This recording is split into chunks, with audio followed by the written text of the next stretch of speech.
Good morning. இன்றைக்கி நல்லா மூஞ்சி வீங்கி போய் இருக்கேன். தண்ணி நிறைய குடிச்சிட்டேன்னு நினைக்கிறேன். ஏன்னா நேரத்தெல்லாம் சரியான வெயில், வீட்டில் வேறு வேலை இருந்துச்சா, வேலை செய்யவே வேர்த்து ஊற்றிக்கிட்டு இருந்துச்சு. தண்ணியை நிறைய குடிச்சிட்டேன், என்னால் மூஞ்சி நல்லா வீங்கியிருக்கு. இன்றைக்கி எவ்வளோ வெயிட்டில் போகிறேன்னு தெரில. ஆனால் இவ்வளோ நாளாக 1 கிலோ 1.5 கிலோ இந்த மாதிரி தான் வெயிட்டில் போய்ட்டுருந்தேன். இன்றைக்கி மூஞ்சை பார்த்தாலே தெரிஞ்சு நல்ல புசு புசுன்னு வீங்கியிருக்கு. நிறைய வெயிட்டில் இருப்பேன். அதுக்கப்புறம் நேற்று எங்கள் அம்மாவுக்கும் எங்கள் அப்பாவுக்கும் 30வது கல்யாண நாளாக என்னதோ தெரியல மக்களே.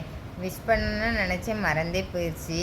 அதனால் எங்கள் அப்பாவுக்கு இது பிடிக்காது. மொத்தத்தில் ஒரு 25வது கல்யாண நாள் அப்போ நாங்கள் கேக்கு வெட்டலான்னு சொல்லிட்டு கேக்கு எல்லாம் ஆர்டர் பண்ணிவிட்டு இது பண்ணோமா நாங்கள் பிள்ளைங்க எல்லாம் சேர்ந்து. ஆனால் எங்கள் அப்பா திட்டுன்னு திட்டாவ.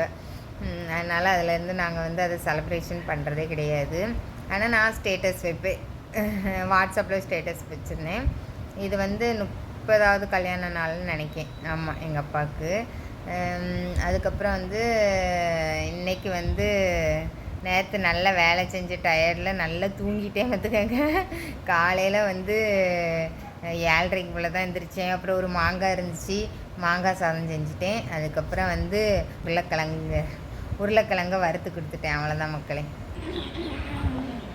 ஹாய் மக்களே, குட் மார்னிங். எங்கள் வீட்டில் என்ன சாப்பாடுனா மாங்காய் சோறு, அதுக்கப்புறம் உருளைக்கிழங்கு பொரிச்சு உருளைக்கிழங்கு.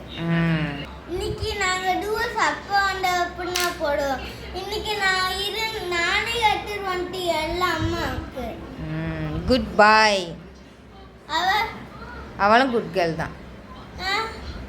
யா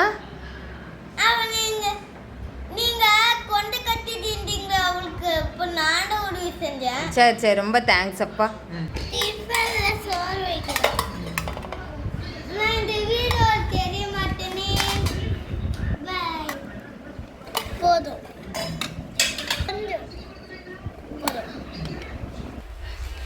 என் பையன் தான் நல்ல பையன், வாழைப்பழம் கொண்டு போகிறான்.